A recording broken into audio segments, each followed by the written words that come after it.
நடிகர் சங்க தேர்தலில் சற்று முன்பு நடந்த இந்த தள்ளுமுழுவை தொடர்பாக நடிகர் ராம்கி அளித்த கருத்துக்களை தற்போது பார்க்கலாம்.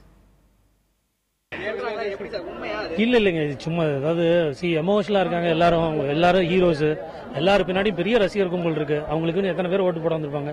அவங்க எல்லாரும் நிக்கிறாங்க, சின்ன ஒரே இடத்துல எல்லாரும் நான் நிக்கிறேன், சரச்சா நிக்கிறாங்க, எல்லாம் ஒரு 30 பேர் ஒன்னா நிக்கிறோம். எல்லாரும் விளையாட்டை தான் பேசியிருந்தோம். விஷால் அன்னைக்கு ஓட்ட போகும்போது என் ஃப்ரெண்டு தான் போடுறாங்க, மச்சான் விஷாலுக்கு போடுறப்போ பேலன்ஸ் இருந்தா எனக்கு கொஞ்சம் போடுறான்னு நான் கேட்டுருக்கேன். யதார்த்தமா இவ்வளவுதான், ஜாலியா தான் போயிட்டு இருந்துச்சு. ஒன்னும் தப்பு நடக்கல. போன இடத்துல ஏதாவது இவங்க சீட்டை அவங்க வாங்கி கிழிச்சு போறது சும்மா விளையாட்டா நடந்தப்போ அதை யாரோ பார்க்கப்போ என்னன்னு கேட்கப்போ அதுக்குள்ள சவுண்ட் ஆயிடுச்சு. சவுண்ட் ஆகப்போ அப்புறம் விஷால் உடனே கத்துனாரு, அவங்க ஆளுங்களை பார்த்து யாரும் கிட்ட வராங்க, பெருசு பண்ணாங்க, நான் இருக்கேன், என்ன நம்புங்க, எல்லாம் போ போ போ அப்படின்னு கத்துனாரு. இதுக்குள்ள தள்ளு முள்ளு சவுண்டு, எமோஷனலா ஒரு 50-100 பேர் கிளம்பால தலைவன் அந்த மாதிரி மேட்ரு அவர் தான் கண்ட்ரோல் பண்ணாரு. விஷால் கண்ட்ரோல் பண்ணி எல்லாரும் போங்க அப்படின்னு சொன்னாங்க. சொல்லிட்டு கண்ட்ரோல் பண்ணும்போது ஓவர் எமோஷனல் அவருக்கே இதாயிடுச்சு, பால்பிட்டேஷன் வந்துச்சு. அதுக்குள்ள லைட்டா கிடினஸ் மாதிரி வந்தோடனே அதை தூக்குன்னு அது ஒரு பெருசாயிடுச்சு. இப்ப பாக்குறவங்களுக்கு என்னமோ அவருக்கு யாரோ ஏதோ பண்ணிட்ட மாதிரி ஒரு தகவலா வெளியில கசிஞ்சிருச்சு.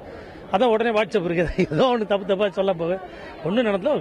கிளீனா இருக்காரு. சார்ட்டே கேட்டுங்க, விஷால்கிட்ட கேளுங்க, அவர் உண்மையை சொல்ல போறாரு, அவ்வளவுதானே.